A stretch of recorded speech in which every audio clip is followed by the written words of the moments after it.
8,812,800, 8,812,799, 8,812,798, oh, sorry, I didn't see you there. I was too busy counting down the seconds until Tears of the Kingdom releases, but it seems I have a while left to go, so in the meantime, how about you watch me craft Fang and Bone, or Kilton's shop from Breath of the Wild. Oh yeah, I forgot to mention, it lights up.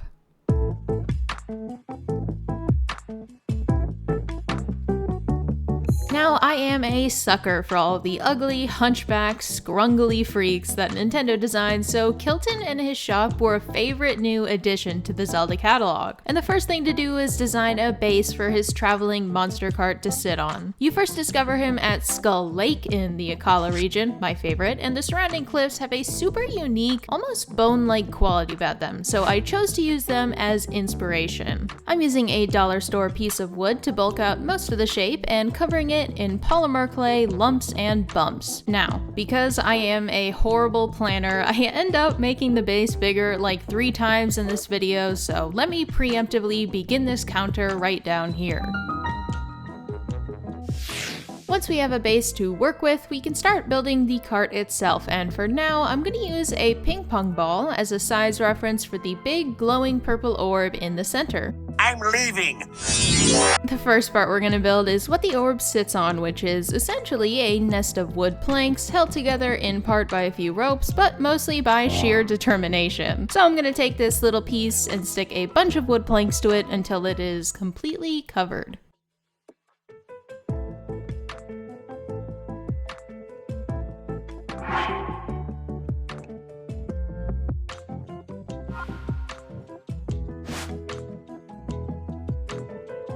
Once it's completely covered, I add a tasteful amount of rope so I can move on to make the next part, which are the 2 wheels that support the orb and nest. Starting with these Harry Potter looking ass wires, I'm gonna build the wheels around these so I can later drill holes into the base to keep them in place.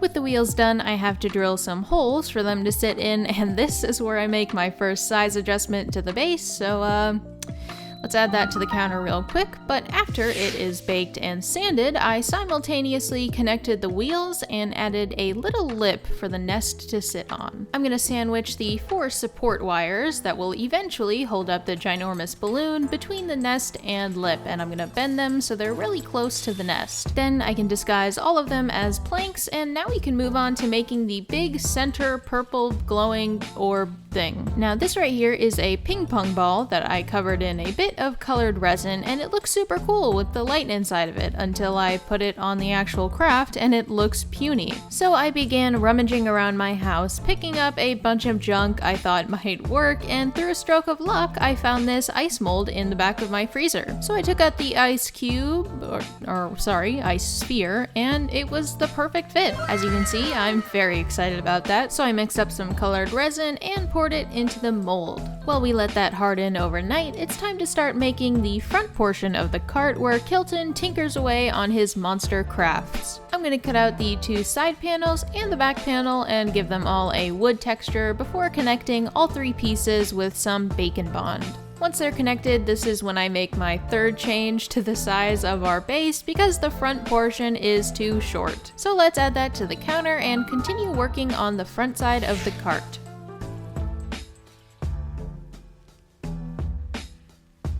The next thing to add are the 2 side compartments that jut out on both side panels. These have a wooden texture but are outlined with some iron, so I take my time cutting out strips of clay to add all of the ironwork around the cart.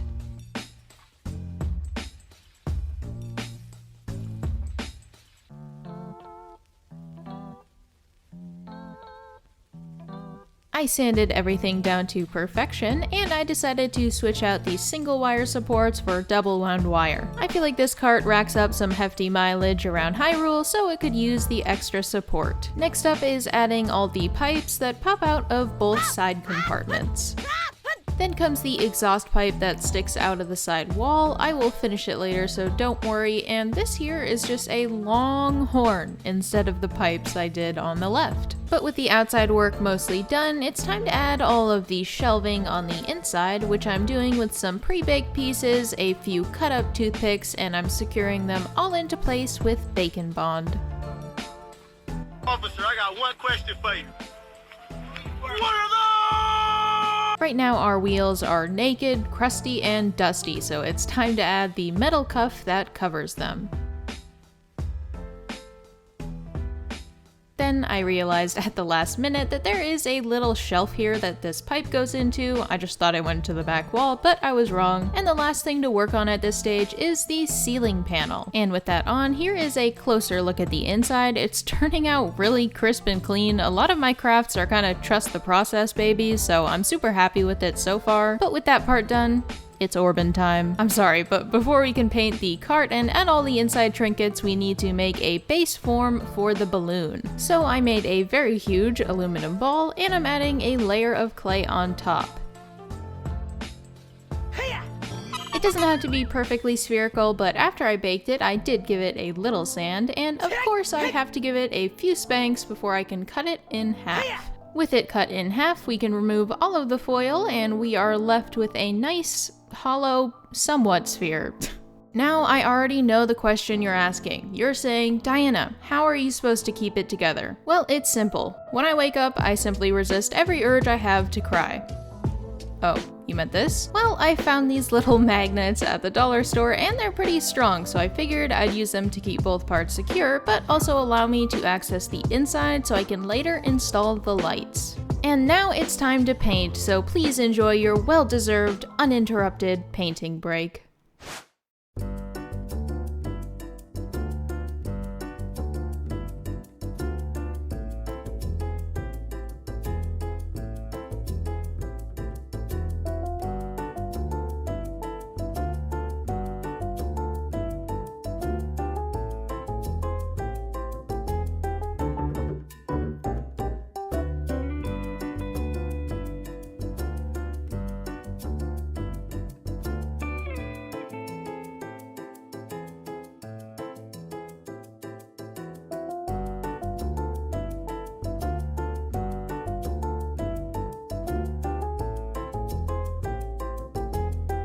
Alright, that's all the peace and quiet you get for this video, so let's take a closer look inside Kilton's cart.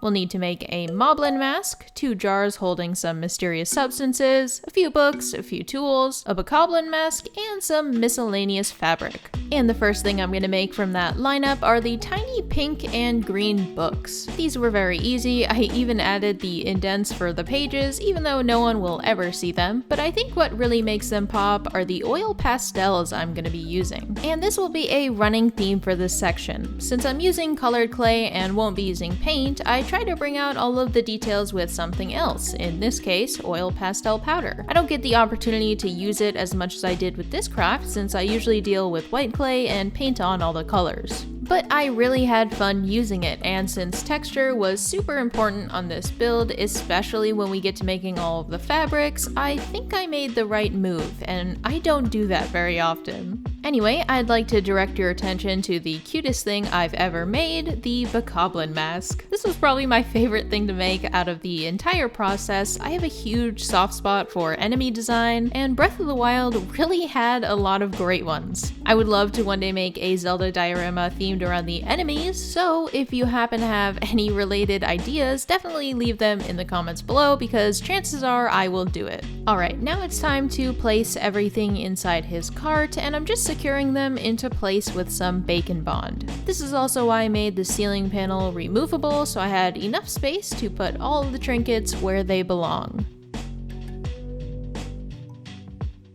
And here's what it looks like with everything inside. The bokoblin mask steals the show in my opinion, but now it's time to focus on the outside of the cart, which is basically a bunch of layers of different fabrics. For this section, I had to get pretty creative with how I textured the fabric. As you can see, I'm using an old dish rag here. I wanted them all to be unique, and thankfully, I have some very creative supporters on Patreon. They definitely gave me a lot of ideas on how to get cool textures. So this whole part essentially boiled boiled down to a very simple process: making the fabric, then adding the texture, adjusting it so it looked good on the cart, and then enhancing the texture with oil pastels once it was in a position that I liked. Then I just had to repeat that process with each different fabric type I made.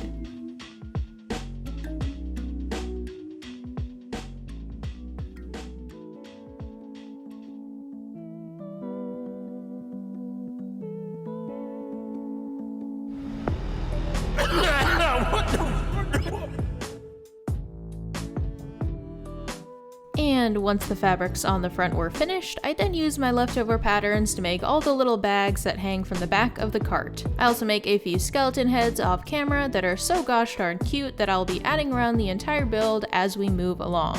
The last few details before we can focus on the balloon is adding all of the rope, the leather straps, some buttons, and skulls, all while making sure they get a nice detailing with oil pastel powder. And I can't forget the wooden sign that sits right on top of the cart.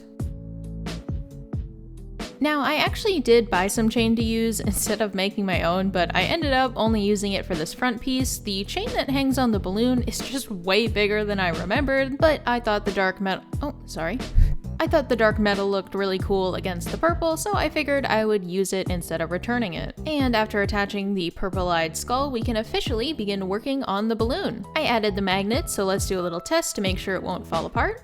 And nice. Add that to my top and only 3 tests I've ever aced. But that means we can start working on all of the features of the balloon. I'm going to drill holes to allow the support wires to go through it, and while we're at it, let's make sure the resin orb looks cool when it lights up. And thank the Lord, because it really does look amazing, and eventually we'll drill holes through this to allow the other lights to come out, but first, let's dissect the elements of the balloon. Upon first glance, you'd tell me it was a ginormous heap of random garbage, to which I'd say, well, yeah, you're right, it is. But it does have one defining feature, and that is these orange and green crates that are scattered all around the whole balloon, so I'll be attaching these first so I can gauge where everything else goes. Once all of the crates and their details are on, I can add a few of the other bigger attachments like that pot and this wheel on top. Then I add a metal disc that will hug the orb from the top so it looks properly attached, and finally we can move on to making all the fabric for the balloon, of which there is a lot. And this is where you can really see the difference that oil pastels bring. It adds that oomph, and I just love how it brings out all the different textures. But at some point, I think I got infected with temporary insanity. Maybe I snorted some of that oil pastel powder because I was getting so desperate for a unique pattern that I resorted to a damn potato bag. It did end up looking cool though, so I suppose my brief tango with insanity paid off in some way. Anyways, I add the fabric layer by layer, making sure to leave room for the support wires to come through, and attaching all the fabrics with bacon bond. My original intent was to kind of crisscross the fabrics over the seam, that way it was completely hidden and didn't look too obvious. However, I failed to realize that making clay 1 millimeter thick, perhaps that might have a negative impact on the sturdiness of said clay. So after adding a bunch of stitching and little details, I baked it and it pretty much crumbled away before me as I tried to separate the two halves. As you can see, the damage was quite extensive, but I decided to use this opportunity to drill the holes for the lights so that if there's any extra damage after drilling, I can take care of all of it in one go. So it did work out in the end. And now we are truly at the final stretch. I am making the super big chain that's draped across the front of the balloon, as well as making the tiny wooden sign that Kilton has outside of his shop. And lastly, I'm painting our bone base a bone yellow, and then dry brushing it with a lighter color to accentuate all the divots and details. But I must commend you since you made it all the way until the end, which means you've earned the monster montage.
Alright gamers, first let's thank my wonderful patrons, and I have a very important question to leave all of you with. I might want to sculpt a super cursed Pokemon fusion, so if you have any cursed Pokemon fusion ideas, comment them down below because I think that's what I'm gonna do for the next video. Anyways, thank you for watching. Go watch some of my other videos, like where I made the entire Lumpy Pumpkin from Skyward Sword, and I will see you next time.